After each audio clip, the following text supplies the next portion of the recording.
Hello, welcome back to the Claret and Blue podcast. My name is Dan Rolinson. I'm joined by a very special guest this evening. For those that are watching on Facebook or YouTube, you can see who it is. For those on the audio platforms watching later on, do you want to introduce yourself, Max Stokes?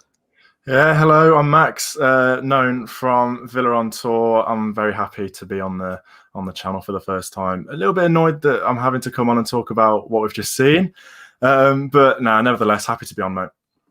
Second time you've been on, actually. We did a video, didn't we? Yeah, we did a podcast. That was ages ago. That was like 18 months ago, wasn't it? Even more, maybe. Talking about now, because we've only done the podcast for a year, mate. This was like January or February we did this. That was 2020. It's been a long year. It's this year. It's crazy. But yes, this is the first match day video that you've done with us. Matt Kenny off, Ash Brees is on holiday, and James Rushton is at Villa Park. Shame he's not seeing any goals, but he's there reporting for us tonight, which is nice. Let's talk about the game though. Frustration is the key word, isn't it? I think. How do you sum up what you've seen tonight? Oh, geez. It's just one of them. I think 27, 28 shots. I think 7 were on target. I think finishing. I tweeted it. Get them straight back on the bus. Get to Bodymore and practice it. I don't think we were bad. I don't think we were bad at all. But defensively, Martinez, I think, had one save to make. Courtney Hawes. There was a lot of people moaning about him coming in, before the game, but he didn't have to do anything. I don't think Chris Wood had a chance really. So I think we were okay. It's just our finishing, and in that final third, El Ghazi. We'll talk about him. I think his finishing was horrific tonight, apart from the free kick, which was good save from Pope. But Grealish was back in the middle. I wouldn't say he had his most influential performance. I don't think he was at his best. Traore went missing and then came back, did a few bits, then went missing again. But it was, like you said, massively, massively frustrating. And it's 3 points dropped at the end of the day. Yeah, another clean sheet. But yeah, we 100% could have and should have got something out of that game. Yeah, someone's left a comment here. Obviously, for those that are listening later on, we do these live on Facebook these days. So if you've got a question or comment, you can get in touch. In the description for this, I wrote couldn't break them down, which Zach has clearly pointed out. Couldn't break them down. We broke them down fine. We just have no one that can finish, which is probably a fairer assessment. I was just typing in rage at the end of the 90 minutes, frustrated that we haven't actually scored. Why is our finishing so bad? I mean, this is probably a question above your pay grade, but if you're creating chances, we've seen it before, haven't we, with Villa over the years, that not making chances is a difficult watch, and you're obviously going to struggle if you don't make chances. Villa are getting in good positions now and finding themselves with opportunities in games. But Anwar El Ghazi, I mean, we'll talk about him in a little bit more detail later on, but the ones that are on target roll into the goalkeeper's arms at 2 miles an hour. The ones that are off target fly off into the back of an empty hole end. What is going on with our finishing? I don't know. I think you go back to, say, the 10 games after lockdown, we come back, we create absolutely nothing, and then we take the minimal chances that we have. But now it's so different. Creating chances is not the problem. That isn't the problem. We are absolutely fine with that. It's just that last ball, that last shot.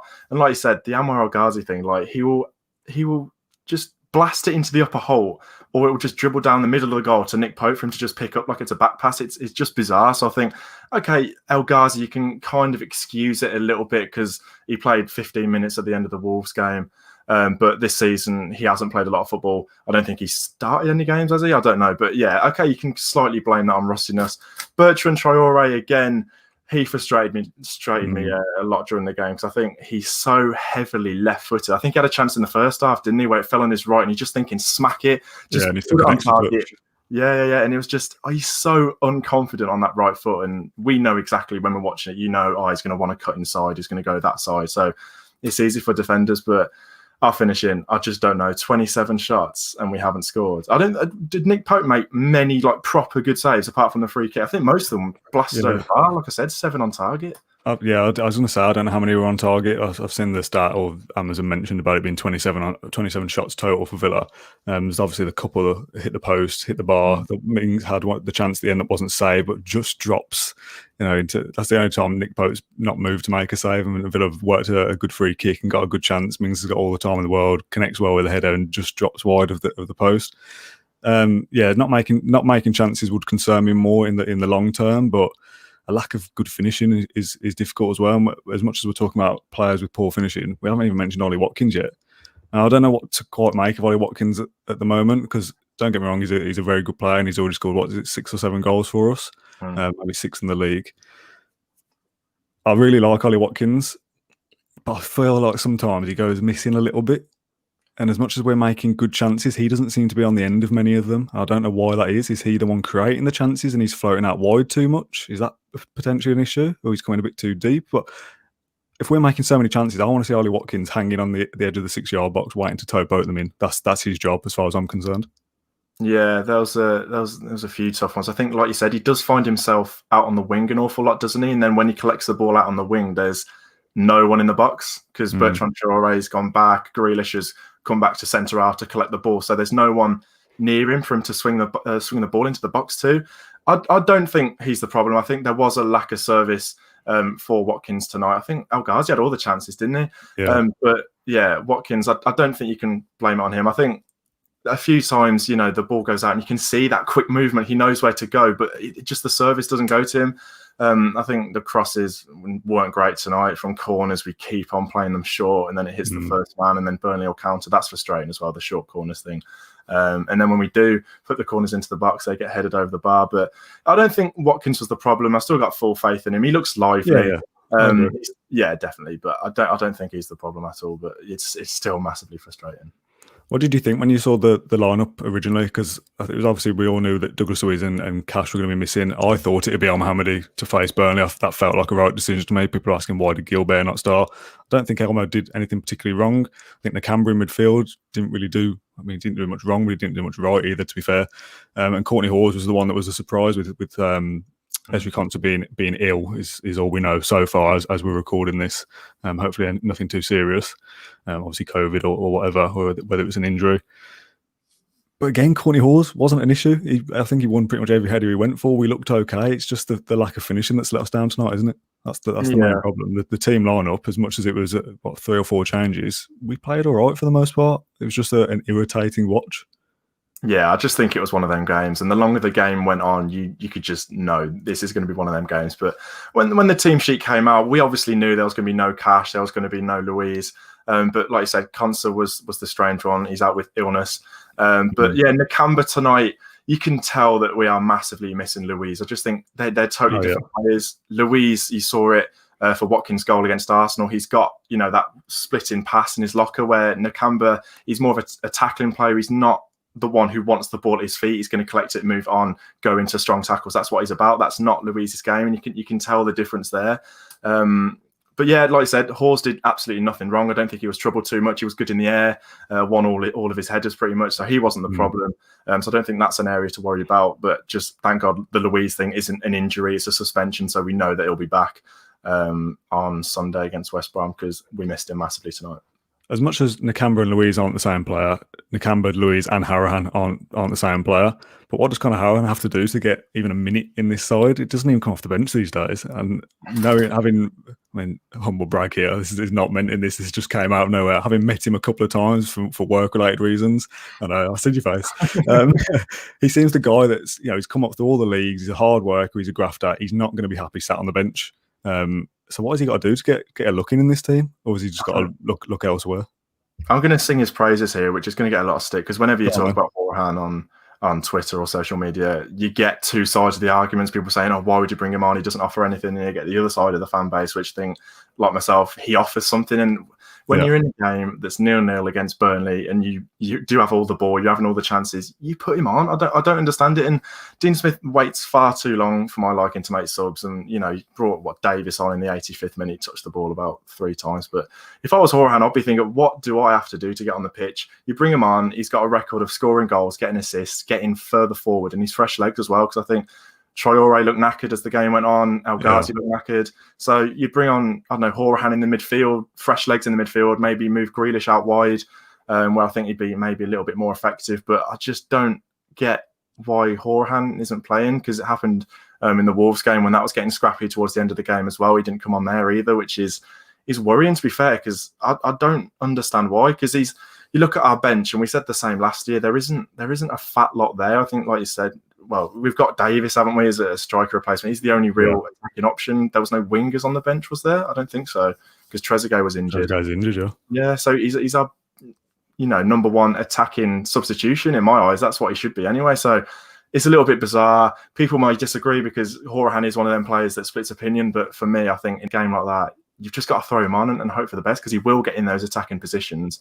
And when we have created so many chances, you bring him on because he's likely to finish them. But yeah, it was a strange one that I just don't really understand it. Yeah, there's an interesting point here from Luke Evans who talks about Connor's role. It's weird because Elmo, to me, like I said, felt like the right move to play. Courtney Hawes is going to win everything in the air against the Burnley side. They're going to go long. They've got tall players. If they get set pieces, that works. That makes sense from Dean Smith. Luke says that Connor would have done the same job as Marvellous Nakamba did today anyway. With us having so much of possession of the ball, a better player in that holding role would have been more suited against Burnley. Nakamba's not really had a fat lot to do in terms of breaking Burnley down because everything goes over the top of his head anyway. So I want to have somebody in there that can be a bit better with their feet, that when Villa do have possession, I don't know what the stat was, but we had a lot of the ball. We had a lot of free kicks as well. El Ghazi obviously took the best one that was saved by Pope. It makes sense that Hourihane should have probably played today, I think, and the fact that he's not even come on for a single minute, that is concerning, I think.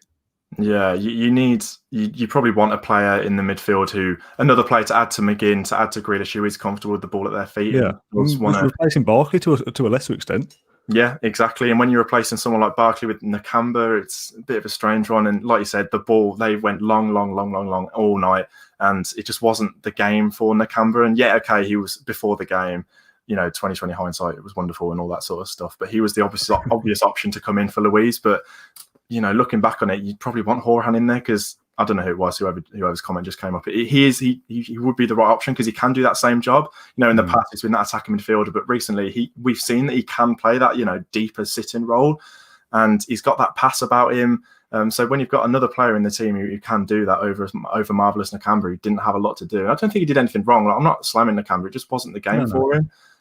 But yeah, I don't get that. Whether it'll change anything for West Brom, I think, I don't know, but it's a strange one with Connor. We'll come on to West Brom towards the end of the podcast. I just wanted to speak about El Ghazi, and it's a difficult one, El Ghazi, because what's happened with him with the social media stuff. We saw Tyrone Mings speaking before the game about don't abuse the players and stuff, which is, I absolutely fully agree with everything that he said. I'm not here to sit and say El Ghazi was this, El Ghazi was that. It's just happened to be a bit of a coincidence that he's the player to talk about tonight that hasn't played that great.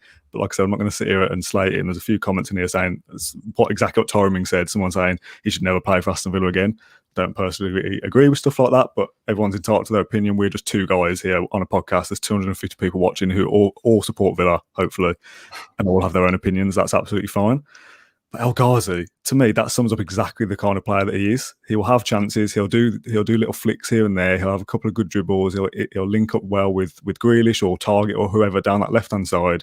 He'll cut in and you think, there was a bit of a player there, and then he'll balloon it into Rose Ed, or he'll just dribble it across the floor like a pass back, dribble it along the floor back to the goalkeeper. And he's such a frustrating player to watch. And I know he's been effective in the past, and he's scored some big goals for us and been there in big moments. And ultimately, at the moment, we've got nobody else. And this is the debate of whether Jack plays wide or not, or back in central midfield. I mean, you could argue that Grealish stays out on the left wing and Conor Hourihane plays in midfield today, and El Ghazi doesn't play at all. But he scores the penalty against Wolves, deserves his chance to come in tonight, and you look at that and think, yeah, fair enough. That makes that's the right decision from Dean Smith to bring him in and let him play.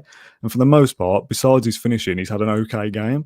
But because he's such a frustrating player, I can see why fans are quick to get on his back. What do you make of El Ghazi, mate? I mean, after that, he's the easy target, isn't it? And I think it's a little bit of a cop-out to go, it's El Ghazi's fault, we haven't won that game. It's not that. He has had the better chances in the game, but you asked me on the 70th minute, I'd say he's been one of our better players. Going forward, it all goes through him. He looks lively, and he's so clearly a confidence player. Before the game, all Villa fans would have said, yeah, it's the right option, you've got to start him after the penalty at Wolves, and that would have done his confidence the world of good. And he is a confidence player, so 100% you start him. And he looked back to that El Ghazi that we saw at West Brom away in 2018 that we always go back to, where he was just incredible that night. And he wasn't up to that standard, obviously, but he looked much, much better than he had done. I remember him playing against Stoke in the Carabao Cup, and he just went absent in that game as well. So his confidence is back. I still think it'll be relatively high after tonight because he did do a lot of good things. It was just his finishing that let him down. And there is a finisher there because we've seen it in the past. He scored a couple of really, really good goals, even against Burnley at home last year with that flick finish. That was really, really good. So there is a player there. The free kick in the first half was really, really good. That was an unreal save from Pope. So I'd probably give him the shirt again for West Brom because he did pretty much everything right tonight, apart from his finishing. And like I said, it is the cop out to point at him and say it's his fault that we haven't won. But I don't know. It is a tough one. It's so frustrating with the finishing thing. But apart from that, I think he did a lot of things really, really well tonight. So you've got to give him praise as well. Yeah, this could be any player that we're having a go at here. It just happens to be a coincidence. It's El Ghazi who's been involved in this kind of thing recently.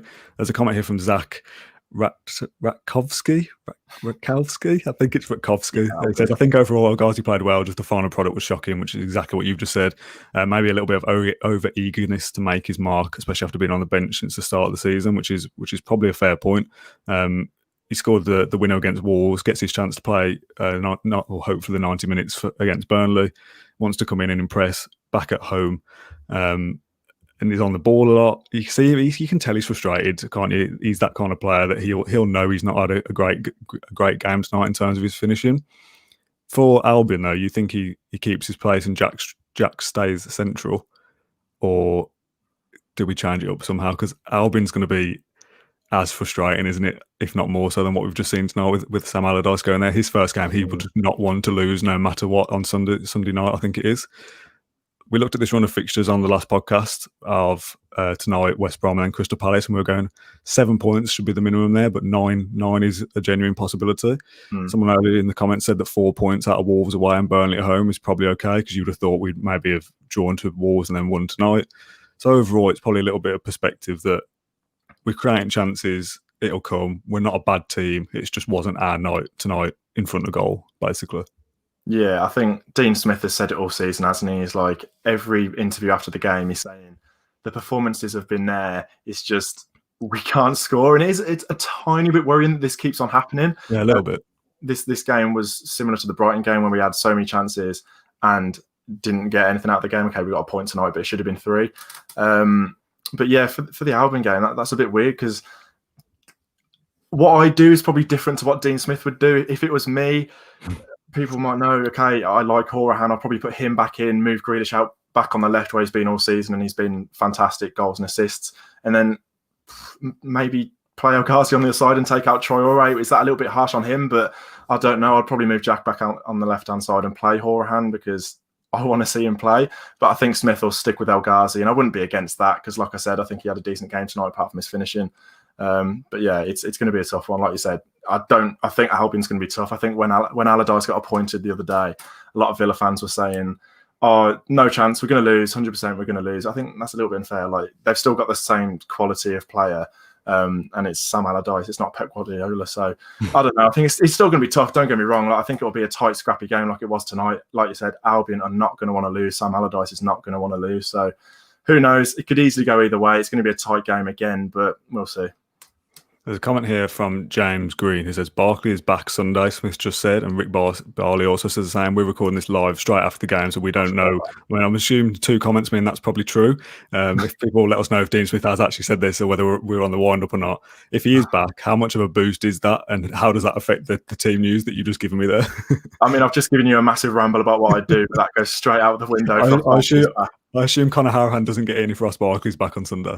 Yeah, I think you do exactly what I just said, but you'd play Barkley instead of Hourihane. I think you can see in the last few games we've missed him. And going back to Jack, it looks like the Jack that we had last year, where he hasn't got quality around him, and he's trying a little bit too hard, maybe trying to do it all himself. But if you get Ross Barkley back next to Jack Grealish and we're in a tight, scrappy game like Sunday is most likely going to be, I think that's going to benefit everyone and just give Jack a lift. It's going to give the whole squad a lift. So if we do that, I think, yeah, you move Grealish out on the left-hand side, play Barkley as the 10, and then McGinn, Louise back seated. And then I'd probably play Anwar where Trezeguet's been in the past on the right-hand side. But yeah, Barkley comes back, give everyone a massive, massive lift, and makes me so much more confident for Sunday. Yeah, and also Douglas Luiz, Matty Cash coming straight back in as well. Barkley missed a few games, but he comes back in. Grealish goes out wide, and it's a toss-up between Trezeguet and El Ghazi on the right-hand side for me. Not massively fussed which one of those players. I don't think Trezeguet was that bad. Like you said at the opening of this podcast, there was times where he came into the game and you think, oh, yeah, there's a decent player in there. And other times he's too one-footed and too predictable, and you think, oh, yeah, we're going to get caught out if we have to rely on him for too long. I just want to ask your kind of general mood about Villa at the moment and the season so far, because it's hard to keep up with the comments when they come in so fast when we're doing these live, but some people are looking at it going, Villa aren't good enough. I'm a little bit concerned. get rid of Dean Smith. I've just seen comments come in, which, as I said before, opinions are fine. And other people saying, calm down, it's our first draw of the season. We've won more than we've lost. We're playing good football. Things will be okay. So what's your kind of general mood of what you've seen so far from Villa this season? Because I think with a bit of perspective, like you just said earlier, like you said just, about seeing Jack Grealish with players around him that aren't as talented effectively, that's what we've been used to over the last couple of years. The start of this season's shown that we are a better team with Doug Luiz, Cash, Barkley in there, Watkins. Tonight did feel a little bit like we were relying on Jack to bring a bit of magic to be able to beat Burnley, and he couldn't quite do it. Jack specifically, there was times where he's passed the ball and he should be shooting, and he's shooting when he probably should be passing, which we've seen him do a little bit as well. But what's your kind of general mood, is in my long-winded question there, of what you've seen of Villa? I'm still happy. Like, you've just got to have a little bit of perspective. Like, we came 17th last year and we're at 1 point off getting relegated and playing Rotherham and Wickham. You know what I mean? So you've got to have perspective. I think, look, why are we 11th with 2 games in hand on most of the teams around us? So we win one of them, we go to 7th, 8th. We win both of them, we go pushing top 6, top 4. So that's incredible. Like, you would have said that this time last year when we were near the bottom of the table, fighting with the likes of Norwich and Bournemouth and teams like that. You would have, snapped your hand off. So you got to have perspective. I'm still massively happy. I don't think there's been too many points this season where I've looked at us and watched us and thought, oh, we're playing like horrific football here. This is awful to watch. Okay, tonight was awful to watch, but I don't think it was because we were struggling. I think it was just our finishing. And, another night we score 4, we score 5. So I don't think that's not Dean Smith's fault. It's not Dean Smith's fault that Anwar El Ghazi puts a P roller down the middle of the goal. So I don't think it's his fault at all. I'm still 100% behind him. He's definitely the man for the job. But I think it will come. The more this team gels and plays together, it will come eventually, and we won't be down there. I think you watch the sides down there, Brighton, Fulham last night, West Brom have struggled. So yeah, I think we'll be absolutely fine. Push for top 10. I'm still 100% happy with this season. Yeah, totally agree. I don't know whether my maths is correct. I'm looking at the league table now. We've got 19 points at the moment.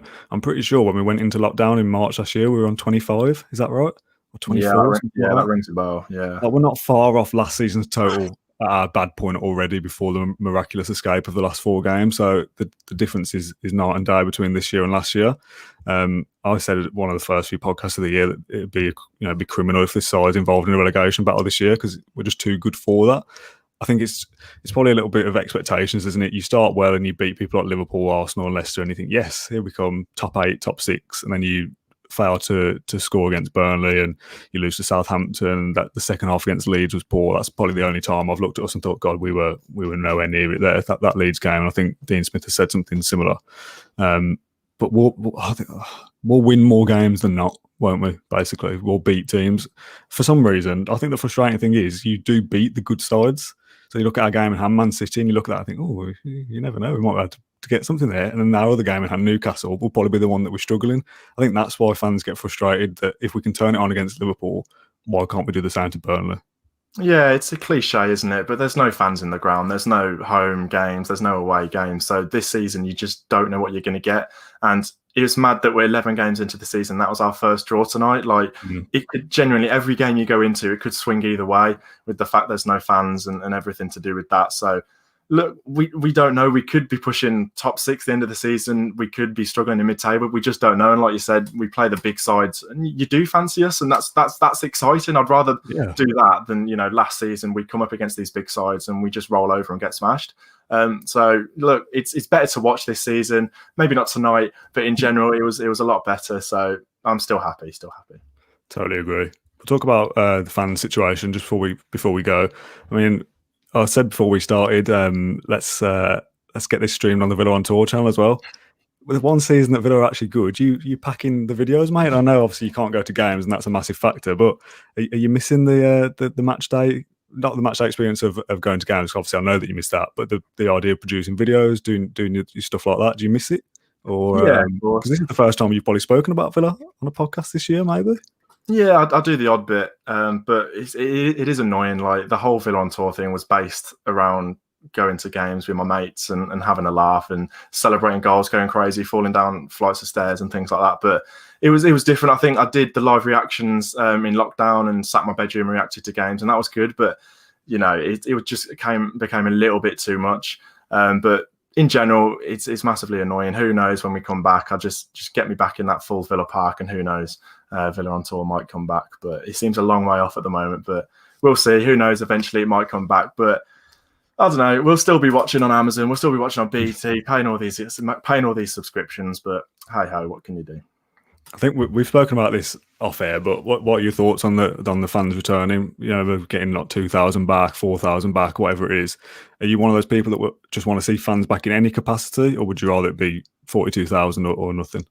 Yeah, obviously, I want it to be a full Villa Park, absolutely rocking. And I think that day where Villa Park's full again will be so good, absolutely incredible. But me personally, if we're allowed 2,000 in Villa Park, I'll be there. I'll be the first one through the turnstiles, put my mask on, whatever I have to do, sanitize my hands, just get me in. Of course, it's not normal. It's not what we want to do. We want to go back to normal, but we can't do that. It's not an option. So I think, you know, we've seen a few. I think it is a tiny bit unfair that some teams have had 2,000. And I know it is more teams now because London's gone into tier 3. It is a little bit unfair. Like you saw Palace the other day against Tottenham. It sounded like there was a full stadium. That was crazy. But yeah, it's annoying. I'll be the first one through Villa Park. Like, I actually can't wait to get back there. But it'll be nothing like the 42,000 we'll see when we all get back eventually. That'll just be something else. I mean, we're venturing into doom and gloom territory now and talking about government restrictions, which I'm definitely not going into on a podcast. But how long do you think it's going to be before we get a full stadium back in Villa Park? I was thinking about this only today. My last game, besides the cup final at Wembley, my last game at Villa Park was the Leicester semi-final. Ooh, that was January, wasn't it? It might have been. End of January. I thought it was February, but I think it is the end of January because I missed the last home game at Villa Park in the Premier League was Tottenham, and I missed it because I was ill with a bad flu, which could have been something else back then. So I missed that game, and I know obviously it wasn't a positive result anyway. I was at the cup final. That was March 1st, wasn't it? Yeah. My last game at Villa Park before that was the February semi-final. I had the week of the Leicester game and the Watford last-minute winners, 2 in a row. Great memories to look back on, but when you consider that was almost a year ago since the last time I went to Villa Park, like when are we going to be back in there full stop? And when are we going to see 42,000 cheering on? I mean, what will happen is we'll get 42,000 in there and we'll lose 5-0, won't we? That'll be peak Villa. Yeah, 100%. I think I don't think you're going to get it this season. You're not going to get a full stadium this season. You might get the 2, the 4, the 6,000. I think there's been plans about Villa are able. They have got, you know, the plans to make it 12,000. When that will happen, if that will happen, I don't know. But I just don't see you getting a full stadium, maybe even for another year. Like the whole. Again, like I said, don't want to talk about the government, the vaccine, all that sort of rubbish, but it's going to be a long time, isn't it? I think you are talking autumn, you know, next year, maybe even winter. So who knows? And it is kind of sad because we've got used to just sitting down watching it on the telly, which isn't normal. Like the people that go to the games, have season tickets, whatever. It shouldn't be like that. And, you know, we have sort of forgotten what it's like to go to a game because my last game was the 4-0 away defeat to Leicester, and that was just horrific. Like, it's not a good way to go out. Obviously, the cup final was nice. Yeah, we lost. It was a good day out though. But yeah, it's gonna be a while. Definitely not this season, a full Villa Park, in my opinion. Just before we go, besides obviously the usual drinking with your mates and celebrating goals and all the rest of it, is there anything specifically you can think of that you miss about Villa Park? Like just a weird little thing? Is it like the routine? Because that's what I always say when people ask me this. It's the routine of getting up and knowing it's match day, leaving at the certain time before kickoff that we always leave, the car park we always go to, the food stand that we always go to. It's that routine of knowing and that almost like comfort of this is what the day is going to look like. Is there anything you specifically look at and think, I'd love to hear that noise or see this thing? It's just the day in general, isn't it? Like you do it now and Villa kick off at 3, for example. You do stuff throughout the day. You sit down at 2:50, 2:55, and then you've got 2 hours. But if you go to games, you've got the whole day. You can go to the pub for the game. You can do whatever you want. Get into Villa Park, get your chicken balti pie, listen to Hi Ho Aston Villa, all that sort of stuff. So yeah, it is frustrating, man. But it's just the whole day, isn't it? Because like I said, now it's a couple of hours. You come on to a podcast, moan about Burnley at home being and then go to bed. Whereas if this was at Villa Park, it'd be queuing in the train station in the freezing cold wind on a Thursday night, and that's what makes it. But yeah, we'll be back eventually. Are you a Bovril man, by the way, with your chicken balti pie? I've never had Bovril. I've heard a lot about it. It's just gravy, isn't it? basically hot gravy in a cup. Nice. Liquid Marmite. We'll get out of the intricacies of the ingredients of Bovril. Thank you very much, Max, for jumping on our post-match podcast. I really do appreciate you helping us out, and it's been great to chat Villa with you. Hopefully you've enjoyed it. Yeah, nice one, mate. Thanks for having me on. Hopefully we'll get you back on at some point if you fancy it. If you ever want to bring back Villa on tour and you need another podcast to give you a shout out, then you know where we are if you need helping out. Nice one, mate. But thank you very much, Max. Thanks everyone for joining in live on Facebook and YouTube at 8:30 on Thursday evening, straight after the game. For those of you who are listening after the fact on Apple Podcasts or Spotify or wherever you listen to your podcasts, where do you listen to your podcast, Max? I'm an Apple Podcast kind of guy. Yeah, me too. I prefer Apple Podcasts. So if, like us, you are on Apple Podcasts, scroll down and leave us a review, hopefully 5 stars, otherwise don't bother. But yeah, thank you everyone for tuning in. We'll be back on Sunday after the Albion game, where hopefully it's not another 0-0 draw against Sam Allardyce, which is probably going to be, isn't it? Let's face it. Yes, thanks everyone for tuning in.